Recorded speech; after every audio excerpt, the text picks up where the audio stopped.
ஓம் ஸ்ரீ குருபியோ நமக. ஓம் ஸ்ரீ மகா பெரியவா சரணம்.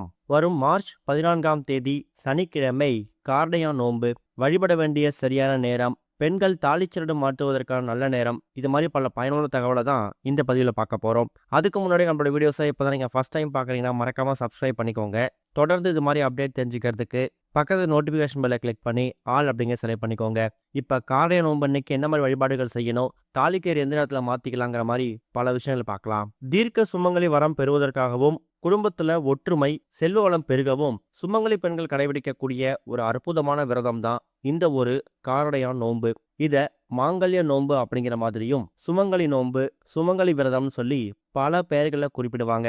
இந்த வருஷம் காரடையா நோன்பு எப்ப வருது, இந்த நாள்ல என்ன செய்யணும், எப்படி நோன்பு கடைபிடிக்கணுங்கிற மாதிரி பல விஷயம் நம்ம கண்டிப்பா தெரிஞ்சுக்கணும். தமிழரோட பாரம்பரியத்துல மிக முக்கியமான விரத நாட்களை ஒன்றாக கடைபிடிக்கக்கூடியது காரடையான் நோன்பு. மாசி மாதம் நிறைவடைந்து பங்குனி மாதம் துவங்கக்கூடிய இந்த நாள்ல இந்த நோன்பு கடைபிடிக்கப்படுகிறது.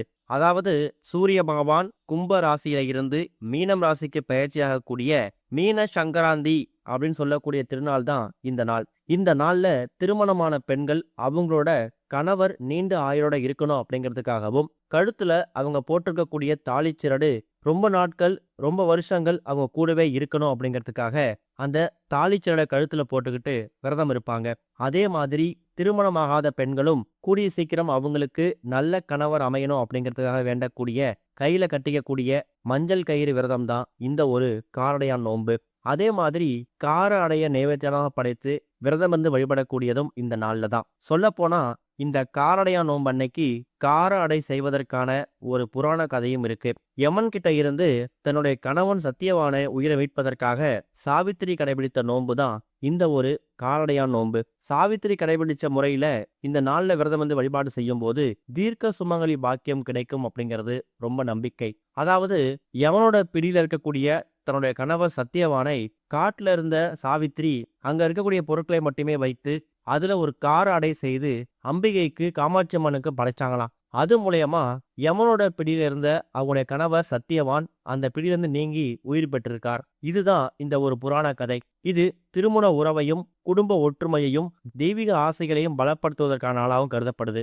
இந்த நாள்ல அரிசி மாவு, வெல்லம், கருப்பு காராமணி இது எல்லாத்தையும் பயன்படுத்தி காரம் அப்புறம் இனிப்பு அடைய தயார் செய்து அந்த அடைகளை வந்து நைவேத்தியமா படைக்கிறது ரொம்ப விசேஷம். 2026ஆம் வருஷத்துக்கான இந்த காரடையான் நோன்பு அப்படிங்கிறது மார்ச் 14ஆம் தேதி சனிக்கிழமை அன்னைக்கு கடைபிடிக்க போகுது. மார்ச் 14ஆம் தேதி காலை 6:48 ஆரம்பித்து மார்ச் 15ஆம் தேதி ஞாயிற்றுக்கிழமை அதிகாலை 1:08 வரைக்கும் இந்த விரதத்தை கடைபிடிக்கலாம். அன்றைய தினம் நல்ல நேரமா பார்த்து பெண்கள் தாலிச்சரடு மாத்திக்கலாம். சில பேரு காரடையா நோன்பு அன்னைக்கு சூரிய உதயம் ஆரம்பிச்சு சூரியன் மறையக்கூடிய வரைக்கும் இந்த நோன்பை கடைபிடிப்பாங்க. இந்த நாள்ல விரதம் இருக்கக்கூடிய பெண்கள் காமாட்சியம்மனோட அருளால தீர்க்க சுமங்கலி வரம் பெற முடியுமா? குறிப்பா தாலிச்சரடு மாத்திக்கிறது மூலயமா கணவருடைய ஆயுள் பன்மடங்கு பெருகும். சனிக்கிழமை காலையில 9:10 வரைக்கும் ராகு காலம் இருக்கு. மதியம் 1:30 வரைக்கும் யமகண்டம் இருக்கு. இந்த 2 நேரத்தை தவிர்த்துட்டு மற்ற நேரங்கள்ல தாராளமா தாலிச்சரடு மாத்திக்கலாம். மாசி கயிறு பாசி படியும் அப்படின்னு சொல்லக்கூடிய ஒரு பழமொழி இருக்கு.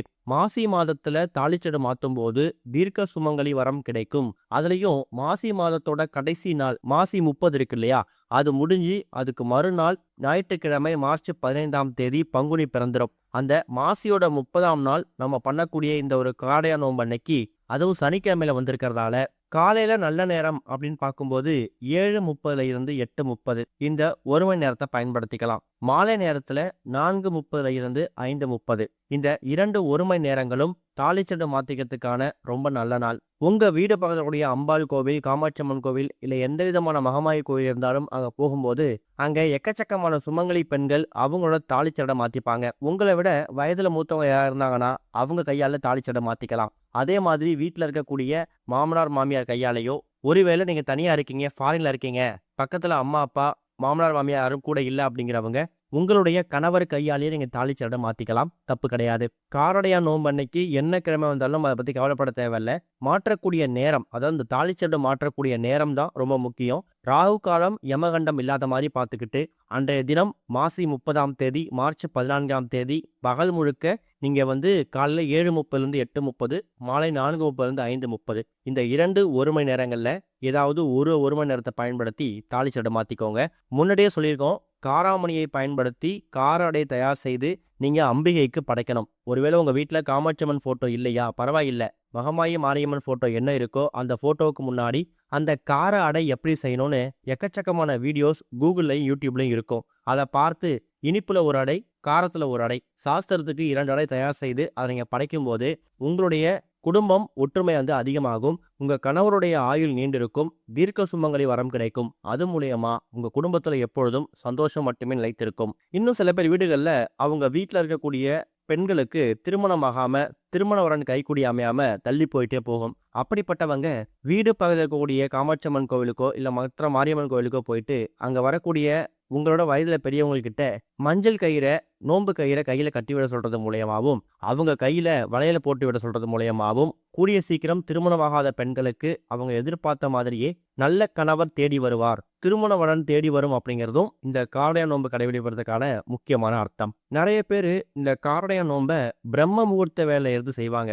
அதிகாலை 4:30 இருந்து 6 மணி வரைக்கும் இந்த 1.5 மணி நேரம் ரொம்ப விசேஷமான நேரம். அந்த நேரத்தில் சூரியன் உதயமாகக்கூடிய அந்த நேரத்தில் பண்ணுறது விசேஷம்தான். அதுக்கு உடல் ஒத்துழைக்காதவங்க 7:30 8:30 இந்த 1 மணி நேரத்தை பயன்படுத்திக்கோங்க.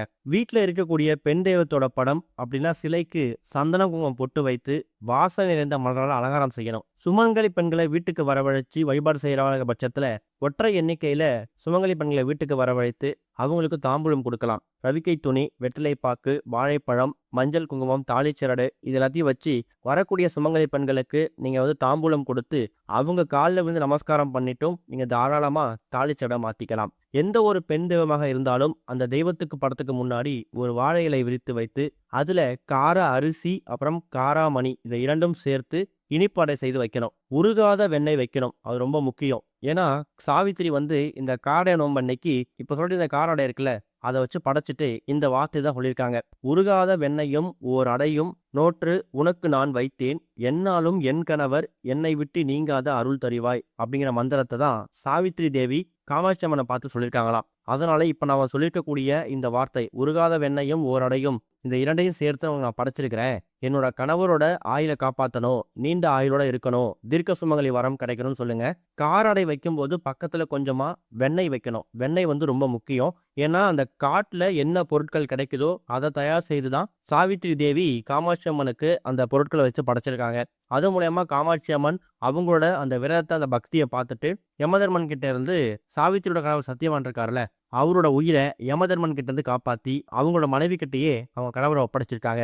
அதுதான் இந்த காரடையான் நோன்பை வழிபடுறதுக்கான முக்கியமான வழிபாட்டு முறை, முக்கியமான நோக்கம். திருமணமாகாத பெண்களும் வழிபடும் போது கூடிய சீக்கிரம் அவங்களுக்கு நல்ல திருமண வரன் தேடி வரும். இந்த வருஷம் வந்திருக்கக்கூடிய காரடையான் நோன்பை இந்த முறையில் பின்பற்றி பாருங்க.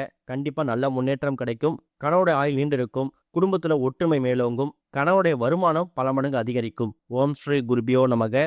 ஓம் ஸ்ரீ மகா பெரியவா சரணம்.